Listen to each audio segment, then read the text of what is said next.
Mukunda jewellers మొట్టమొదటి factory outlet ఇప్పుడు కూకట్పల్లి, కొత్తపేట్, సోమాజిగూడ మరియు ఖమ్మంలో. నమస్కారం లావణ్య గారు. నమస్తే. ఓం శాంతి. మేడం, మెడిటేషన్ చేసేటప్పుడు చాలా మంది కూడా ముద్రాస్ యూజ్ చేసి మెడిటేషన్ చేస్తూ ఉంటారు. ఎస్పెషల్లీ ప్రాణముద్రని ఎక్కువగా వాడుతూ ఉంటారు. అది వాడడం వల్ల ఇంకా మెడిటేషన్ అనేది ఎఫెక్టివ్ అయ్యే ఛాన్సెస్ ఉన్నాయంటారు మేడం? అసలు ప్రాణముద్ర అనేది అర్థం చేసుకోవాలంటే ముందు అసలు ప్రాణ అంటే ఏంటో అర్థం చేసుకోవాలి. సింపుల్గా అంటే మనలో ఏదైతే జీవశక్తి ఉందో దాన్ని మనం ప్రాణ అని అంటాం.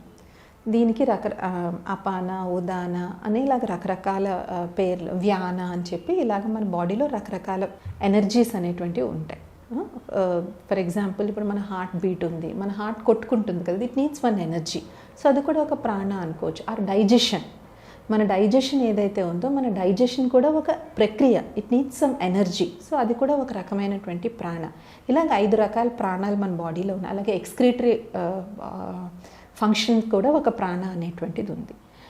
కానీ there is one prana which is called vyana which flows through the body.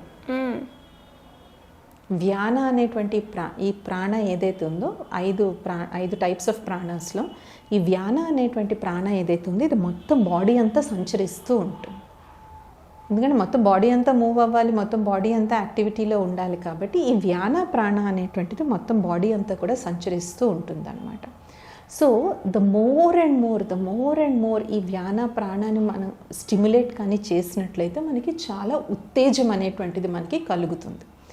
దాన్ని చేయడానికి ఈ ప్రాణముద్ర పెడతాం మనం. ఎప్పుడైతే ఈ ప్రాణముద్రను మనం అభ్యాసం చేస్తూ ఉంటామో మన ఇంటర్నల్గా ఉన్నటువంటి ఈ ప్రాణిక్ ఎనర్జీ, మీరు ప్రాణిక్ హీలింగ్ ఇలాంటి పదాలు విన్నారు, ఏం చేస్తున్నారు అంటే బాడీలో ఉన్నటువంటి ఇన్హరెంట్ ప్రాణిక్ ఎనర్జీని యూజ్ చేసుకుని బాడీని హీల్ చేస్తున్నారు. అఫ్కోర్స్ డెఫినెట్గా వాళ్ళు చాలా ఆథెంటిక్గా ఉండాలి.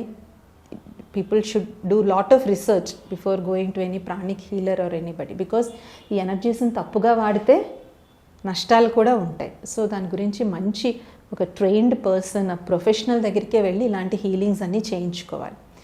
But the concept behind that is that ఏదైతే మనలో ఉన్నటువంటి pranic energy, this life force ఏదైతే ఉంటుందో ఆ లైఫ్ ఫోర్స్ని మనం యూజ్ చేసుకుని బాడీలో రకరకాల ఎయిల్మెంట్స్ని మనం తగ్గించుకోవచ్చు. సో మనకు అందరికీ తెలుసు, soul runs this body. How does this soul run the body? This the pranic energy. ఆత్మ అనేటువంటిది ఒక పాయింట్ ఆఫ్ లైట్ ఇక్కడే ఉంటుంది. అది ఈ ప్రాణిక్ ఎనర్జీని యూజ్ చేసుకుని మొత్తం ఈ బాడీని రన్ చేస్తుంది. సో ఇది ఎవరికి బెనిఫిట్ అంటే యాక్చువల్గా చూడండి, it can be used in different cases.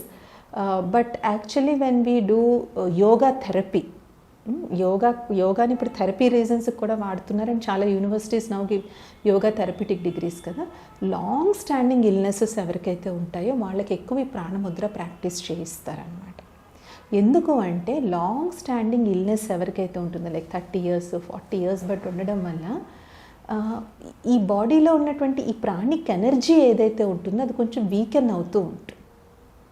Weaken అవ్వడము అంటే energy cannot be created, neither can it be destroyed. It starts becoming stale. Stale ante gets trapped. ఉన్నది ఉన్న చోట ఉంటుంది. It doesn't move around. It doesn't flow around. అందుకే యాక్చువల్గా మీరు holistic మెడిసిన్లో కానీ చూసినట్లయితే disease is nothing but blockage of energy అంటారు. ఎక్కడైతే ఎనర్జీ బ్లాక్ అయిపోయిందో అక్కడ డిసీజ్ అని. ఏంటి ఎనర్జీ? అదే ప్రాణం. So we have to get this ప్రాణ మూవింగ్. దానికి కూడా ఈ ప్రాణముద్రని యూజ్ చేస్తారు. సో ఎవరికైతే బాగా లాంగ్ స్టాండింగ్ ఇల్నెసెస్ ఉన్నాయి, చాలా మాత్రలు వేసుకుంటారు పాపం, లైక్ వాళ్ళందరూ కూడా ఈ ప్రాణముద్ర కానీ కొంచెం ఎక్కువ కాలం ప్రాక్టీస్ చేయాలి.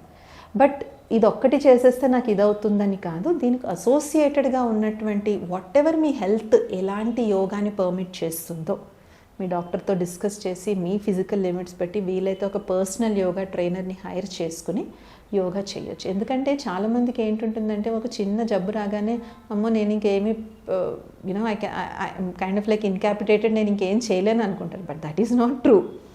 యాక్చువల్గా ఇప్పుడు యోగాలో కూడా అన్ని ఏజెస్ వాళ్ళకి, అన్ని హెల్త్ ప్రాబ్లమ్స్ వాళ్ళకి కూడా డిఫరెంట్ యోగాని lot of research is being done in this field. So అందుకని మీకు హెల్త్కి ఏది పరంగా చేసుకుని ఈ ప్రాణముద్ర కానీ చేసుకున్నట్లయితే ఇందాక చెప్పినట్టు ఏదైతే ప్రాణిక్ ఎనర్జీ స్తంభించిపోయిందో బాడీలో, స్టేల్గా అయిపోయింది, యూజ్ లేకుండా అయిపోయిందో ఇట్ స్టార్ట్స్ మూవింగ్ అనమాట. Actually there are lot of meditations also available to enhance this pranic, not enhance, to activate this pranic energy. ఈ ప్రాణిక్ ఎనర్జీని యాక్టివేట్ చేసేటువంటి మెడిటేషన్ టెక్నిక్స్ ఉన్నాయి. అందులో ఈ వ్యాన అనేటువంటి ప్రాణాన్ని యూజ్ చేసి బాడీని యాక్టివేట్ చేస్తారనమాట. Thank you madam, thank you so much. ఓం శాంతి, నమస్తే.